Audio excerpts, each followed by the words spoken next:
साथियों, ग्रामीण लोगों उच्च माध्यमिक विद्यालय कवास के यूट्यूब चैनल में आपका स्वागत है। तो आज हम पढ़ेंगे कक्षा 12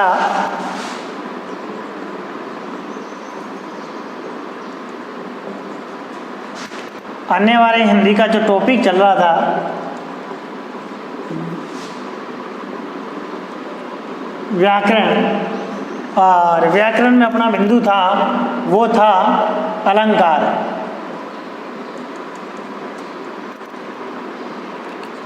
अलंकार के भागों में से अपन पढ़ रहे थे शब्द अलंकार। शब्द अलंकार के एक भेद पढ़ लिया था।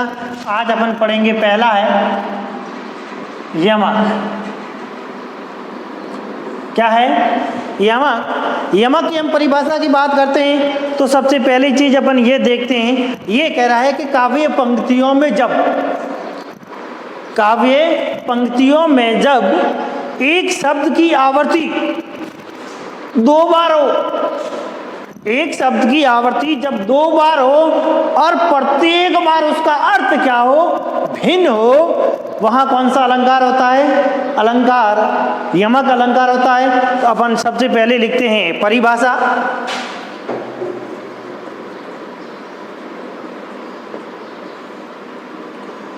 जब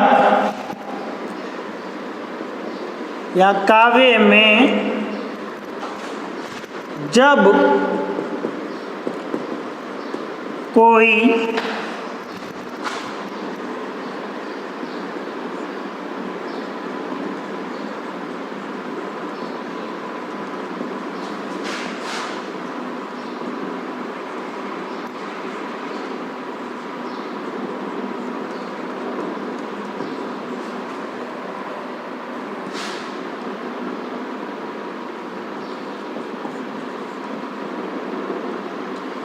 प्रत्येक बार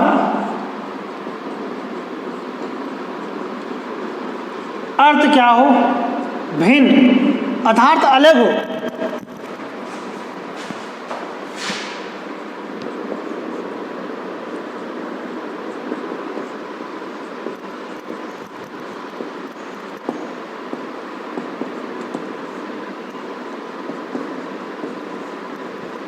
तो वहां कौन सा अलंकार होता है?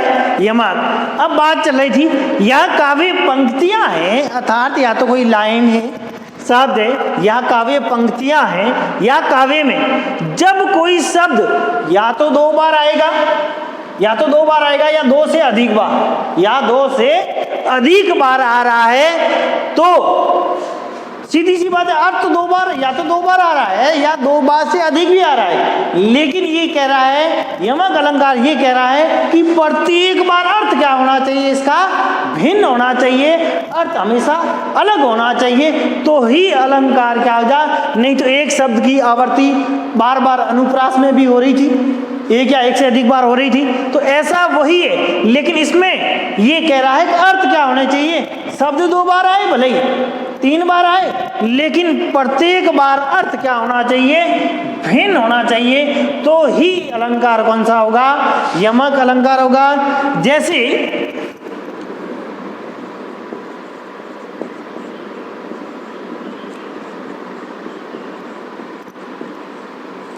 जैसे अपन उदाहरण लिख रहे हैं, कनक कनक ते,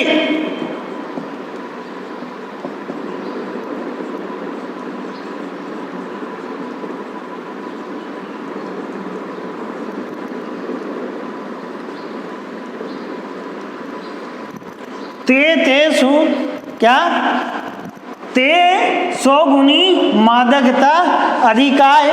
अगला है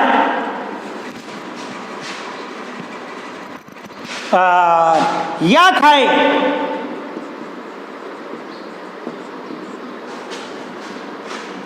यह खाए बहरा है,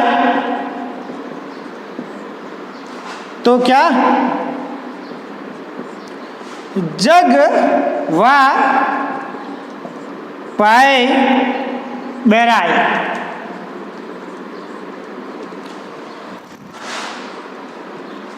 अब इसके अंदर ये कह रहा था कि जब अर्थ एक शब्द दो बार, इसके अंदर अपन देखते हैं पूरे के अंदर तो इसके अंदर सीधी सी बात है, शब्द दो बार है। ये कौन आ रहा है? कनक कनक। कौन आ रहा है? कनक कनक, दो बार आ रहा है। कनक का अर्थ, अब दोनों अर्थ देते हैं, इसके दो अर्थ हैं। पहले का अर्थ हम इसका और इसका, अपन पहले अर्थ लेते हैं तब क्या कहेंगे कि इसके अंदर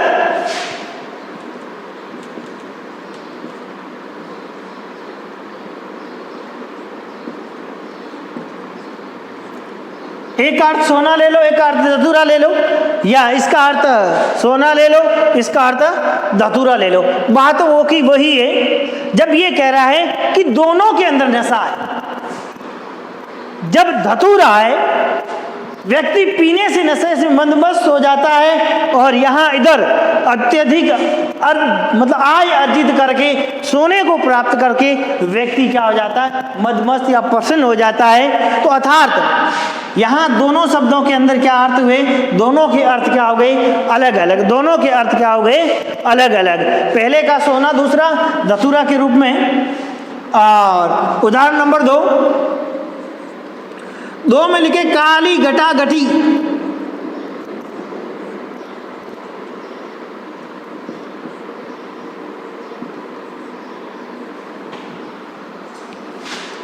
और घटा घमंड।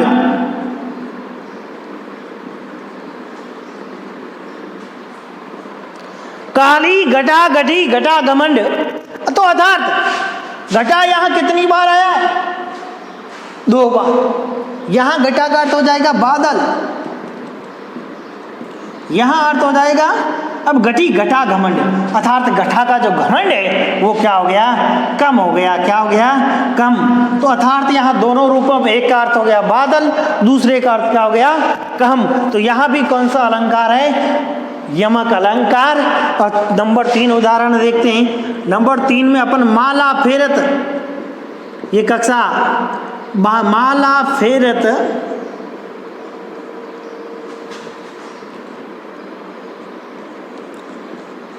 जुग भया, मतलब कई सदियां बीत गई, फिरा न फिर का फेर, फिरा न मन का फेर। और आगे कर मन का, कर का मन का डारी।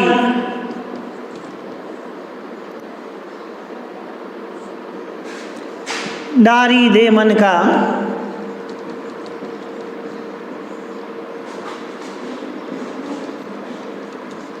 फिर ये कबीरदास द्वारा लिखी हुई पंक्तियां हैं कि माला फेरे तो क्या? जुग भया। माला मतलब जो मनकों की जो माला होती है उसके बारे में व्यंग्यात करके कहा है कि माला फेरते फेरते, अर्थात तो जो मिनियाँ हैं उस मनकों की जो माला है वो फेरते फेरते कहीं जुग बीत गए, लेकिन जो मन के अंदर जो फेर था, अर्थात मन के अंदर कोई बदलाव नहीं आया, कोई परिवर्तन नहीं लाया। कर मन का, अर्थात कर, और कर मन का डारी दे मन का। अब यहां मन का 2 बार आया हुआ है।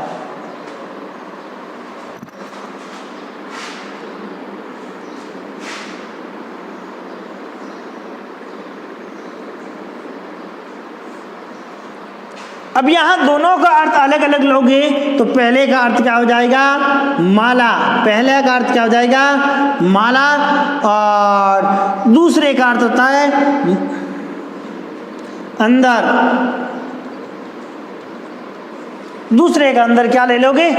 अंदर।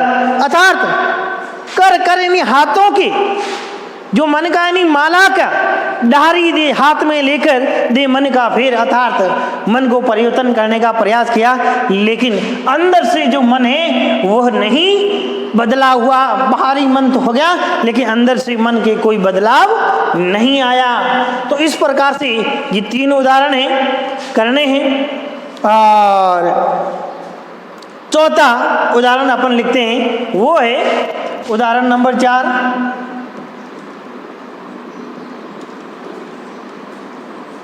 अबे 3 बेर खाती थी,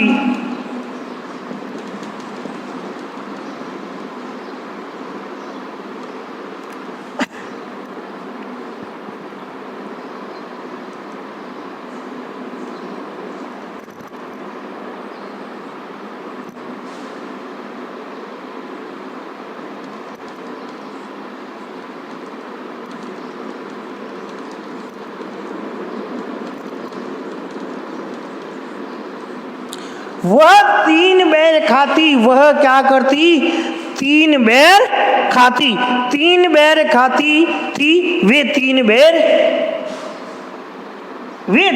खाती थी। तो मतलब अब यह क्या है कि वो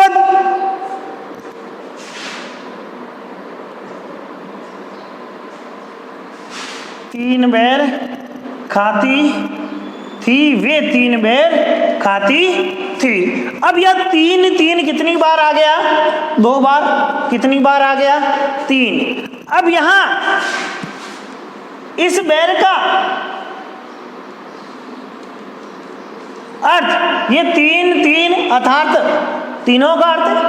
और यहां अपन अब इस बेर से रिलेटिव निकालते हैं, तो अपन सबसे पहले क्या करते हैं, इस बेर का अर्थ क्या होता है, फल, कि वो 3 फल खाती थी। अब यहां वे 3 बेर खाती थी, यहां 3 बेर का अर्थ था पहर या ऑब्लिक समय, या वो 3 समय 3 बेर खाती थी, वह 3 समय में 3 फल खाती थी। अर्थात बुढ़िया का उदाहरण लेके, तो वो बुढ़िया 3 फल, मतलब 3 पहर में 3 फल खाती थी, 3 बेर खाती थी। ये हो गया अपना यमक कंप्लीट। इस प्रकार से उदाहरण करने हैं आपको। और अब अपन पढ़ेंगे आगा, इसके भी यमक के भी 2 उपभेद हैं, लेकिन अपने सिलेबस में नहीं है। तो अगला उदाहरण अपन लेंगे, अलंकार लेंगे सलेंस। जो सलेंस अलंकार है,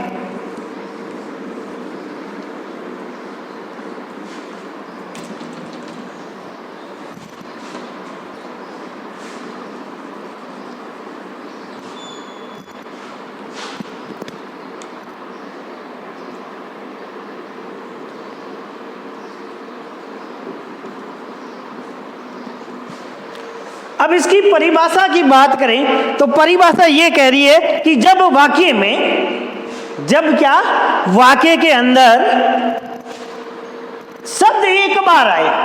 शब्द कितनी बार आए, पहले या 2, अब यमक में पढ़ रहे थे 2 या 2 से अधिक, लेकिन ये अब ये सलेंस ये कह रहा है कि शब्द एक बार आए, लेकिन उसका अर्थ है, मतलब शब्द एक बार प्रयुक्त हो और उसका शब्द का भिन्न भिन्न अर्थ लिए जाए या भिन्न भिन्न अर्थों में उसका प्रयोग किया जाए, तो वहां कौन सा अलंकार होगा। या एक ही शब्द के क्या हो, अनेक अर्थ हो, तो वहां कौन सा अलंकार होगा, सलेंस। जब परिभाषा लिखते हैं सबसे पहले,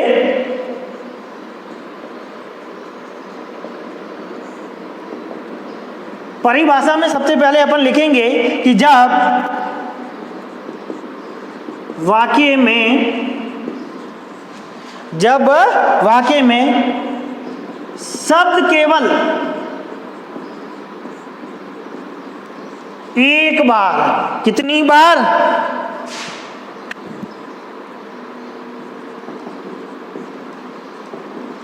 आओ शब्द तो कितनी बार प्रकट होगा, वो एक बार, और उसके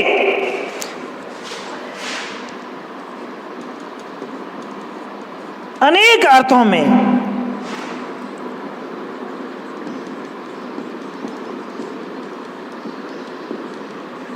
या उसके अनेक अर्थ निकले, या उसके क्या करें, अनेक अर्थ निकले, तो वहां कौन सा अलंकार होगा, सलेंस।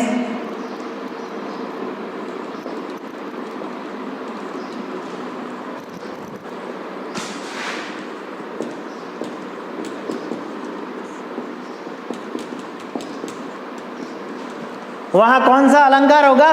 जब वाक्य में शब्द केवल एक बार प्रयुक्त हो या एक बार आए और उसके अर्थ है और उसके अनेक अर्थ निकले और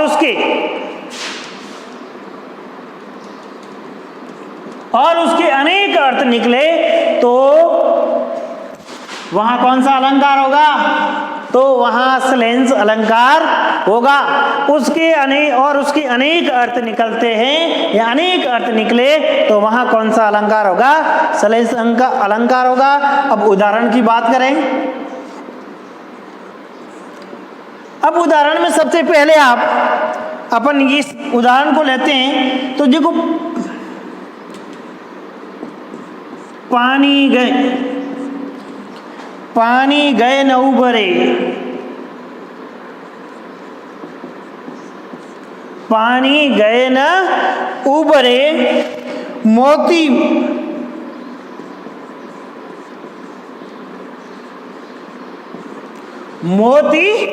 मानुष सुन। अब पहली पंक्ति, अब द्वितीय पंक्ति क्या कह रही है वो देखो। यहां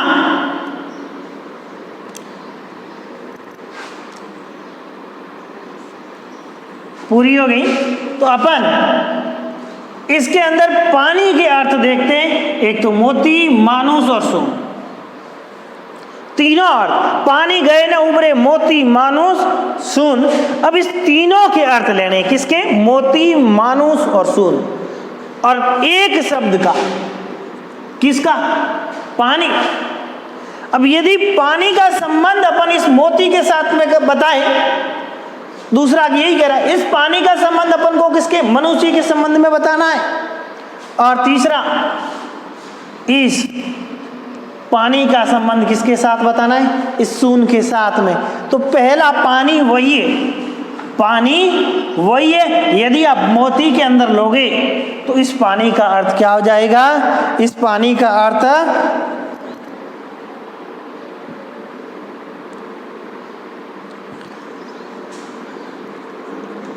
समक। पानी के अर्थ संदर्भ में लोगे तब इसका अर्थ क्या हो जाएगा? समक। और मनुष्य के संबंध में लोगे तो मनुष्य का अपन को सीधी सी बात है, मनुष्य के साथ में क्या हो जाती है? इज्जत।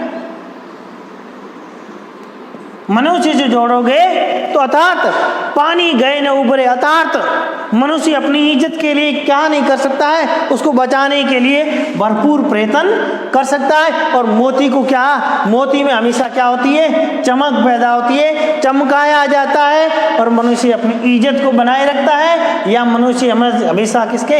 इज्जत को क्या बनाने का प्रयत्न करता है। और अंतिम में बचा है वो क्या है? सून। सून का अर्थ होता है आटा।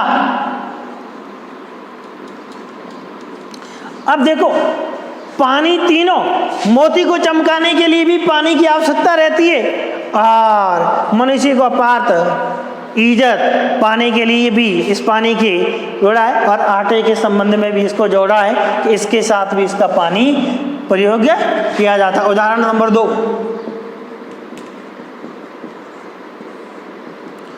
उदाहरण नंबर 2 क्या कह रहा है? इसको देखो आप आराम से। जब इसको देखोगे तो क्या लिखोगे? सुबरन को ढूंढत, को ढूंढत। अब सुबरन को ढूंढत फिरत कौन? कवि। और वैभवचारी, व्यभिचारी,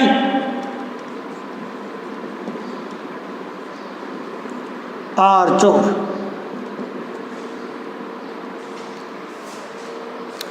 अब इसको ढूंढते फिरत, किसको ढूंढते फिरते हैं? तीनों। कवि भी इसको ढूंढ रहा है, व्यभिचारी भी इसको ढूंढ रहा है और चोर भी किसको ढूंढ रहा है? सुबरन को, जिसका अर्थ होता है सोना। अब यहां देखा जाए तो मतलब सीधी सी बात है, कोई रिलेटिव नहीं, कभी सोने से कोई लेना देना नहीं। लेकिन यहां सुवर्ण कवि के संदर्भ में लिखो, कवि के संदर्भ में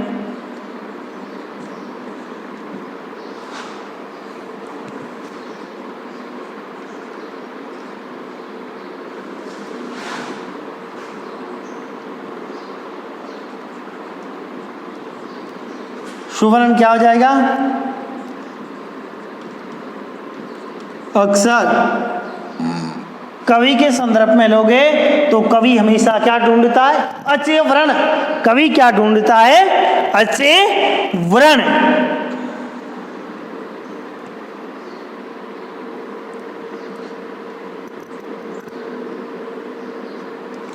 सुवर्ण अर्थात कवि हमेशा क्या ढूंढता है? अचेय वर्ण। अर्थात अपने जब काव्य लेखन के अंदर वह अचेय सुवर्णों की तलाश में क्या करता है? खोजता है अचेय वर्ण, ताकि उसका काव्य में क्या सुंदरता आ सके, उसके काव्य में निखार आ सके। और व्याभिचारी, अब व्याभिचारी के संदर्भ में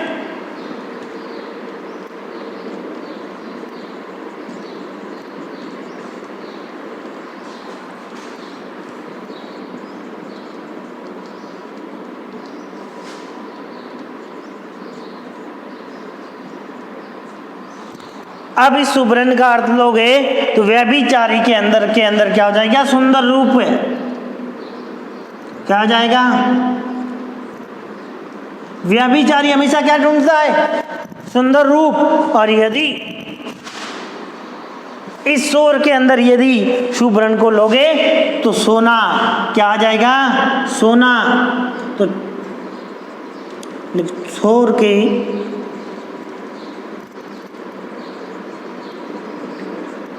शोर के संदर्भ में लोगे तो इस व्यभिचारी का अर्थ क्या हो जाएगा? सोना। शोर हमेशा क्या ढूंढता है? सोना। उसको पाने के लिए वो क्या करता है? ढूंढता हुआ घूमता रहता है, फिरता रहता है या घूमता रहता है। तो बात समझ में आ गई। इस अर्थ के कितने अर्थ ले लिए इसने? अनेक। जैसे अक्सर, सुंदर रूप और सोना। तो इस प्रकार से ये अपना उदाहरण हो गया है कंप्लीट। और उदाहरण नंबर 2 से पहले अपन इसके पढ़ेंगे भेद, फिर क्या इसके संदर्भ में लेंगे नंबर। अब लिखो अभंग।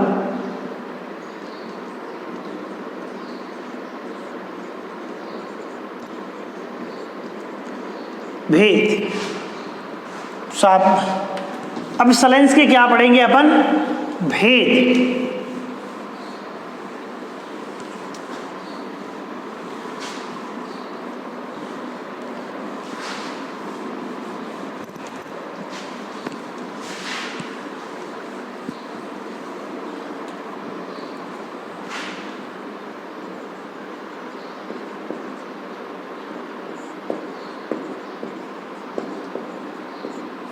सलाइंस के अलंकार के कितने भेद हैं? 2 भेद। कितने? 2। कितने प्रकार के होते हैं? 2। एक तो है अभंग सलेंस और दूसरा है सभंग सलेंस। तो पहला है वो कौन सा है? अभंग सलेंस।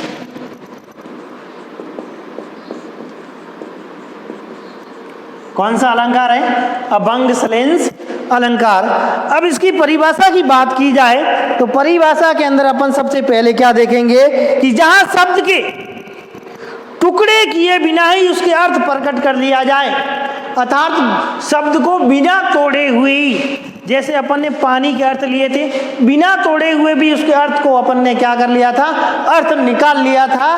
तो और जहां बिना तोड़े हुए ही शब्द के अर्थ को निकाल लिया जाता है तो वहां कौन सा? अभंग सलेंस अलंकार होता है। और जहां शब्द को तोड़कर उसके अर्थ को प्रकट किया जाए या अर्थ निकाला जाए तो वहां कौन सा? सभंग सलेंस अलंकार होता है। बात समझ में आ गई? तो अब इसकी लिखेंगे सबसे पहले परिभाषा।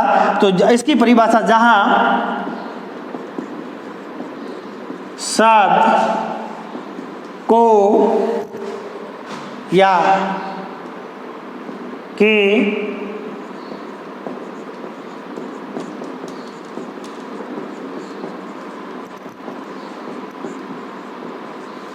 शब्द के क्या किए बिना, टुकड़े किए बिना ही अर्थ को क्या कर लिया जाता है,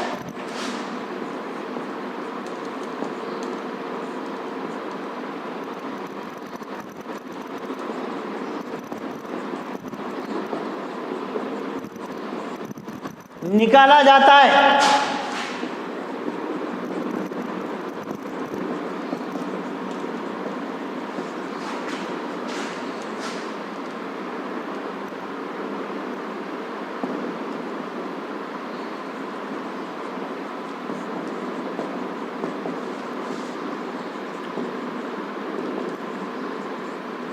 वहां अभंग सरेंस अलंकार होता है। अर्थात तो शब्द को क्या बिना टुकड़े किए हुए या बिना तोड़े हुए हो तो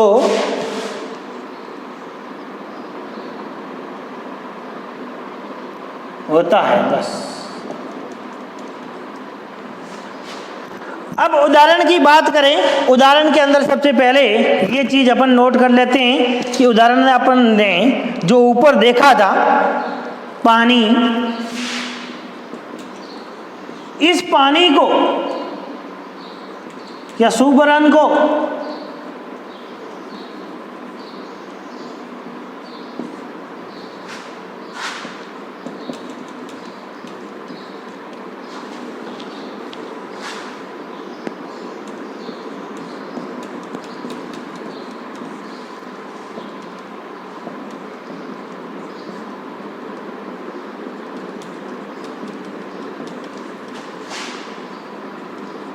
वापस लिख दिया कि अब इसकी देखो सुबरन के आधार इस शब्द के सीधे अर्थ को लिया गया, इस शब्द के अंदर इसको अलग नहीं किया गया, ना इसको अलग किया गया, नहीं इसकी टुकड़े नहीं किए गए। क्या नहीं किए गए थे? टुकड़े नहीं किए गए हो।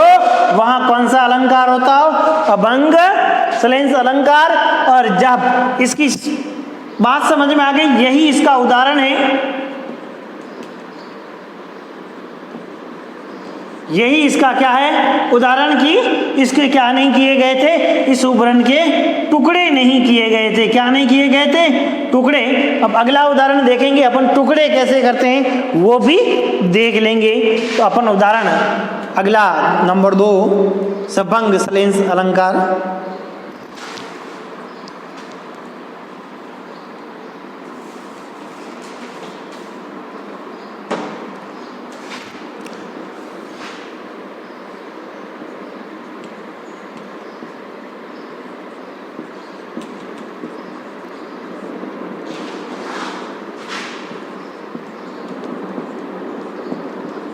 जहाँ शब्द के टुकड़े करने से अर्थ निकले तो वहाँ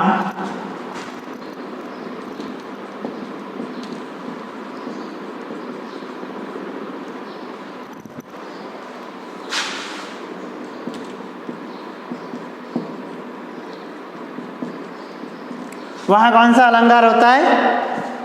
सभंग सलेंस अलंकार।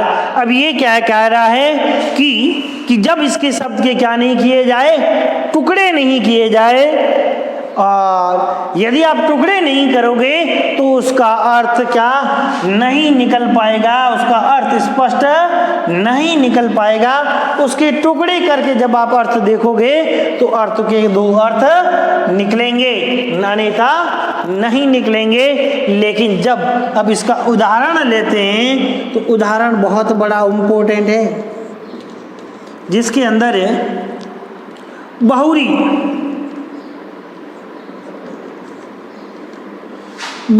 शक्र, बहुरी शक्र बिनवाऊ, बहुरी शक्र बिनवाऊ तेई पूरा सतत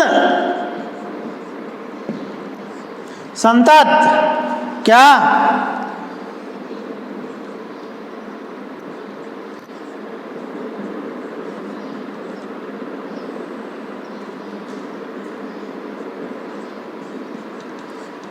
हित के निहित जेही।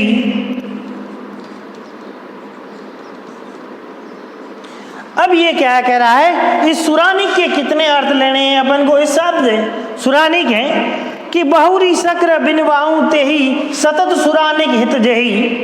अर्थात ये श्लोक है जिसके अंदर कबीर द्वारा लिखित है, जिसके अंदर कहा गया है कि बहुरी शक्र बिनवाऊं ते ही सतत सुरानिक हित जेही। अर्थात जब भगवान क्या भगवान की यश सुनने के लिए, भगवान की यश सुनने के लिए कितने हजार कान बनवाऊं, 10,000 कान, 10,000 कानों को क्या कानों को पाने का वरदान मांगा था, उसके संबंध में कहा था। और सुरानिक का अर्थ होता है, इसके 2 अर्थ लेने हैं। अब इसके अंदर पहला अर्थ लोगे तो पहला अर्थ में अंदर टुकड़े करोगे तो वो होगा सुर धन अनेक। तब तो क्या होगा, देव सेना। क्या हो जाएगा, देवताओं की सेना। और यदि इसका दूसरा रूप लेकर अब सुरा ले लोगे आप आगे, क्या लोगे, सुरा धन नीक, सुरा धन नीक। तो यहाँ अर्थ दूसरा हो जाएगा जिसका अर्थ हो जाएगा अच्छी शराब।